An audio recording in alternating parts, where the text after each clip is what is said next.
散热不只是改善，是大大的进步。萤幕亮度不降，温度还可以更低。照片的肤色还有发色，我们工作室一致认同明显的进步。这次的 iPhone 16 Pro Max， 我必须说，我们终于上手。那我们现在马上先来开箱，先用不一样的角度，我就快速先直接撕开给大家看。再来，我们就会去做一些实测。大家猜我今天买的什么颜色？我们就直接现场撕开给大家看吧。哦，大家猜什么颜色？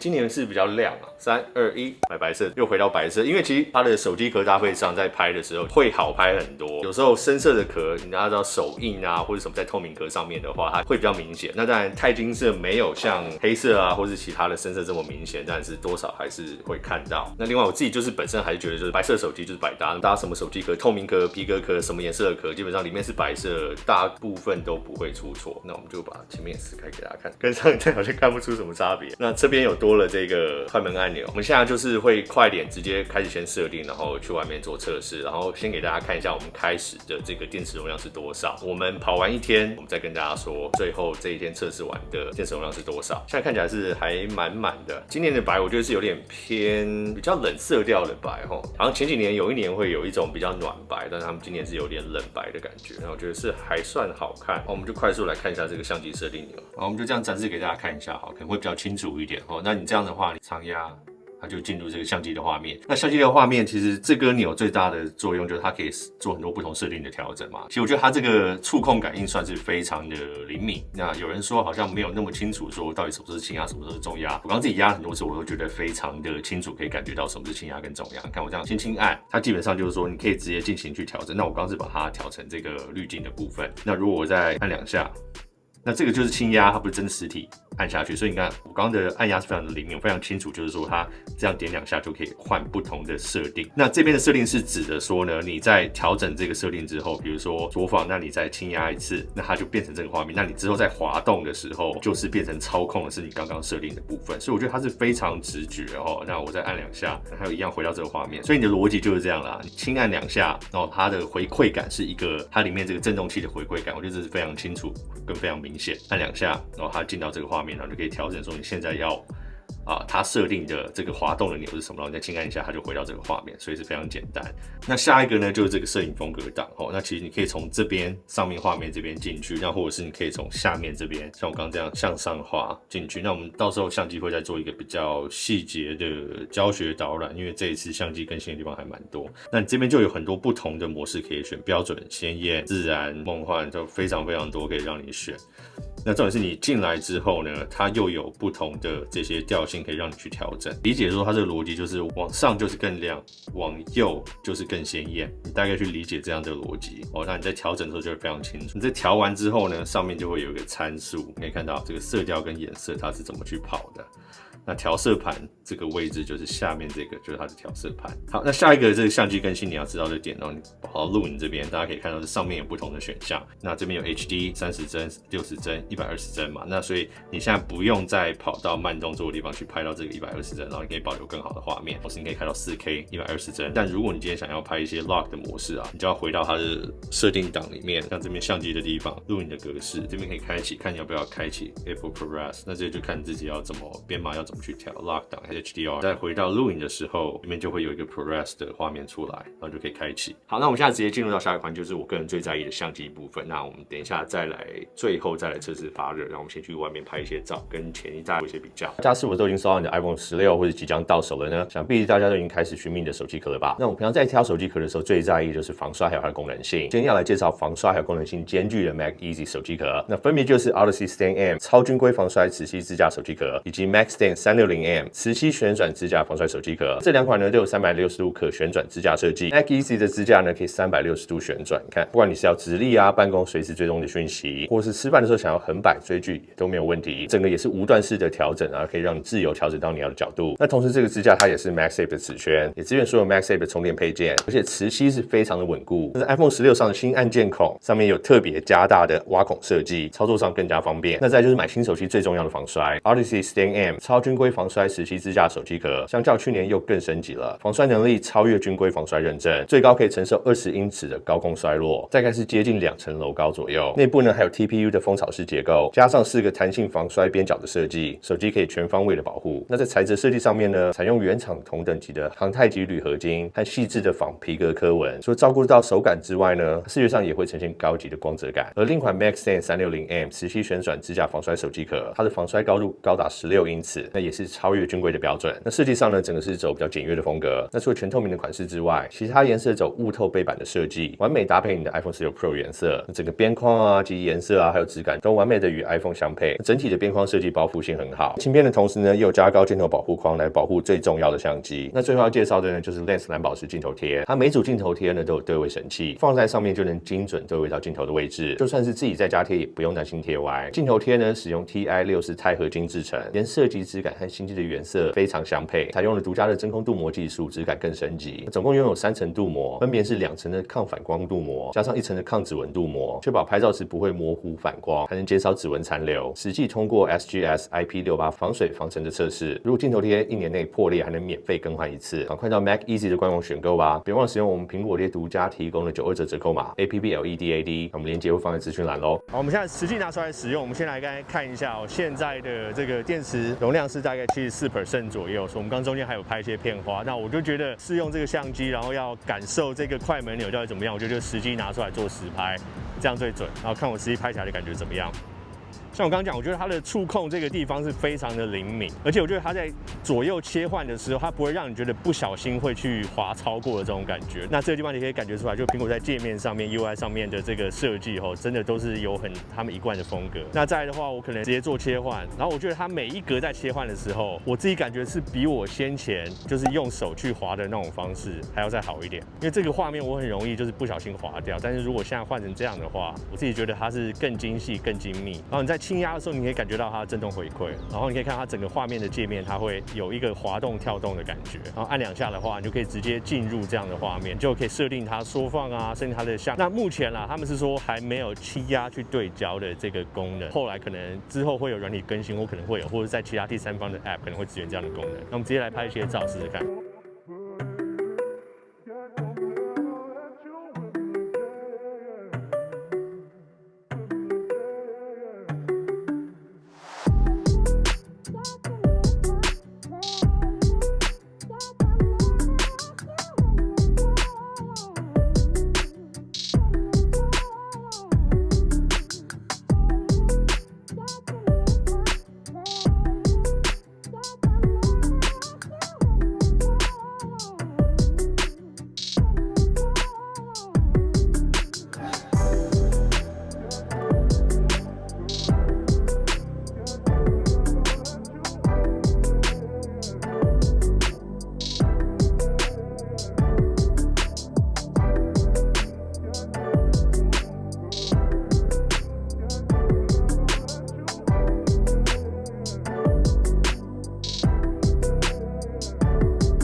OK， 我刚才拍的时候，我发现到其中一个小地方，可能大家以后使用习惯要稍微改一下。我们平常在垂直拿手机拍照的时候，我不知道你们习惯是怎么样，我自己可能是习惯这样拿、这样拍，或是这样左手然后去按这个钮。那这种时候，它可能就会稍微比较难去用到这个滑动的按键。那或是你可能就改变你直拍的习惯，就是这样手拿，然后这样去滑它。你手够稳的话，所以我觉得如果要这样的话，像如果你手很大的话，我觉得可能哪只手机都没问题，但如果你手稍微小一点的话，就可能买6.3寸的 Pro， 或是买6.1寸的，因为我觉得它的钮位置没有太低，所以其实也蛮适合你这样可以直接拿着。但是 Pro Max 因为它的重心嘛，我手可能也不够大，所以它会稍微有点前倾。那我觉得这个地方就是要稍微习惯一下，你自拍的时候可能这个思维啊、握手机的方式要稍微不一样。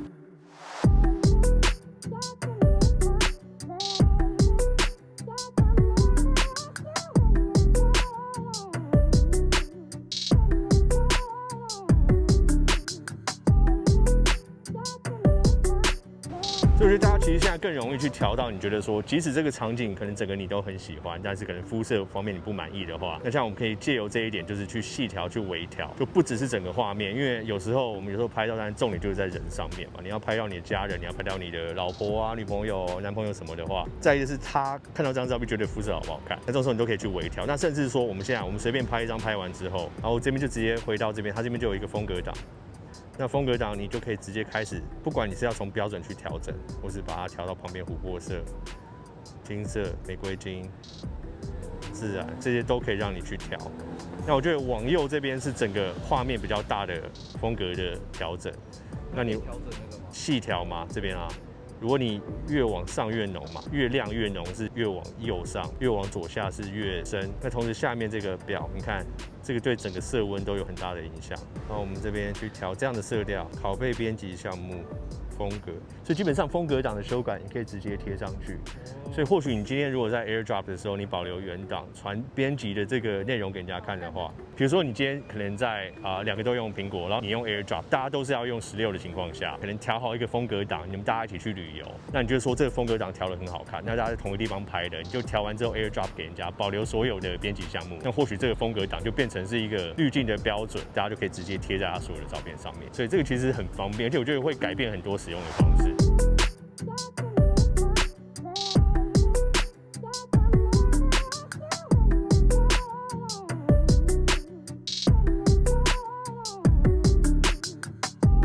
好，那像我其实第二个想测就是 4K120啊，就是我自己非常在意要有一个功能，已经等了3年，那现在终于有了。那我们就直接把它开起来，然后拍一些画面给大家看。那我们就拍它里面直出的画面，看它呈现出来怎么样。车子都蛮慢的。好，我们会给大家比较一下这放慢的感觉。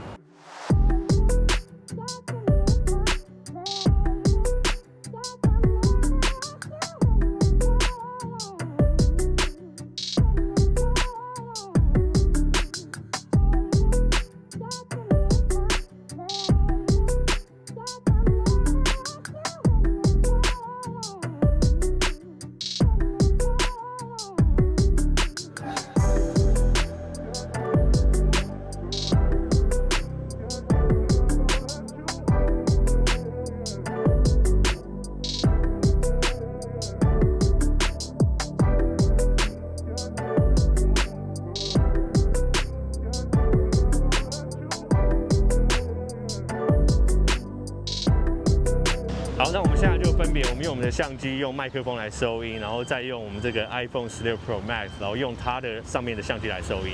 那这边我们特别挑一个有车比较吵的地方啊，还有这个水流声。那我们来看看说它这些麦克风，这个4麦克风这些收音的切换，在上面设定起来感觉怎么样？而且它非常厉害，它是可以直接在里面做后置哦，所以基本上不用等，你就开进去，然后打开这个设定画面，然后你画面拍完之后，它的麦克风就可以在收音上面直接做调整。好，那我们现在就分别，我们用我们的相机用麦克风来收音，然后再用我们这个 iPhone 16 Pro Max， 然后用它的上面的相机来收音。那这边我们特别挑一个有车比较吵的地方，还有这个水流声。那我们来看看说，它这些麦克风，这4麦克风这些收音的切换，在上面设定起来感觉怎么样？而且它非常厉害，它可以直接在里面做后置的，所以基本上不用等，就开进去，然后打开这个设定画面，然后它的麦克风就可以在手机跟你讲讲话。这里真的蛮吵的，这里蛮吵，我觉得蛮吵。其实声音都有点听不太到。真的，我觉得声音有点听不太到。那我们2下同时讲话看看。1、2、3开始。哦，你这个声音是不是？这里的声音真的是蛮大的，这个蛮吵的，真的蛮吵的。这样听得清楚。完全听不到昨天在讲什么。OK， 对啊，好，那我们到时候回到工作室，大家可以看到说，它这个声音分别怎么样，在一个这么复杂的环境，但是我觉得这个是最贴近大家可能总是在街道嘈杂程度没有办法控制，那我们等下就可以来实测看它到底厉害。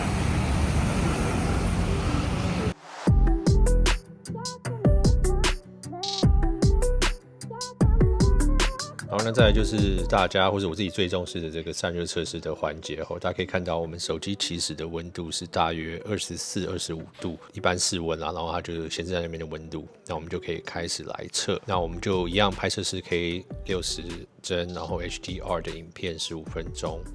然后最大的重点，我觉得看到就在刚开始前5分钟，或者是整片15分钟拍完都没有降亮度。那这当然是每个人情况不一样，我们现在是在室内。那可是我们对比一下先前15 Pro Max 的话，是一样的情况，室温24、25度的话，大约2-3分钟，萤幕就开始降亮度。所以这一次拍完整个15分钟没有降亮度。那机身最高的温度，我们都是看背面。那背面的话，我们看到最高就是大约44度左右，就接近44度的这样的温度。那对比我们最近一次测试15 Pro Max 的话，它的背后的机身已经接近50度，所以这个差距非常非常的明显，大约有6度，而且是在萤幕亮度没有降的情况下拍完15分钟，然后维持的温度还比15 Pro Max 低了6度。那这一次的散热，我觉得真的是比上一代好太多太多了。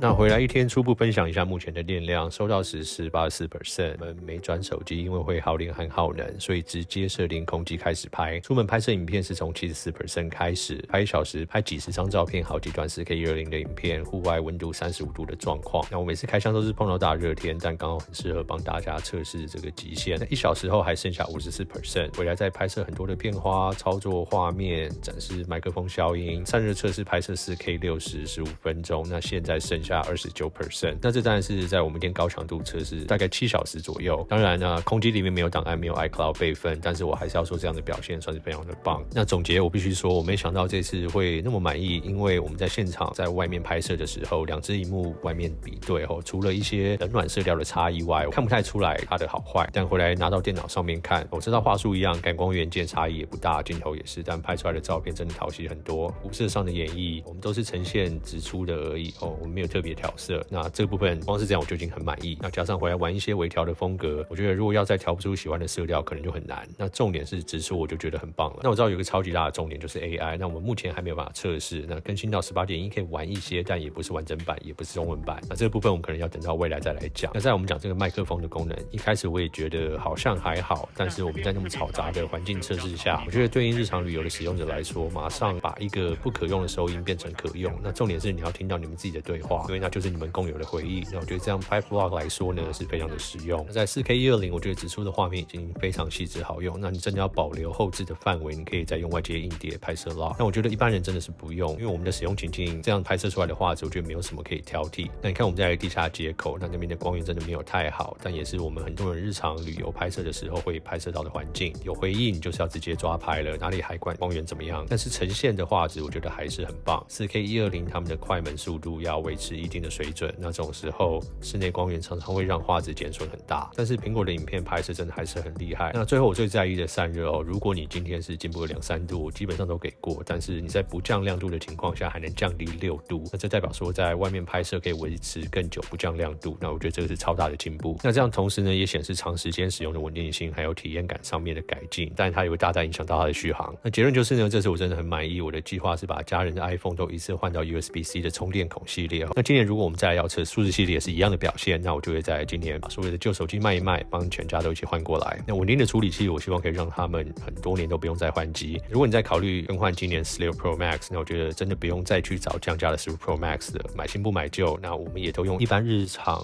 用法测得非常的极致。那如果你的用法也跟我很类似，或者没有超到那么极限，我觉得今年的16 Pro Max 是可以买了。那听到现在你觉得怎么样？这个结尾所有的声音都是用 iPhone 16 Pro Max 的麦克风直接录制的。好，那你们大家还有什么其他想法也可以在下面分享。那今天影片就先到这边，我是苹果爹，我们下次影片见，拜。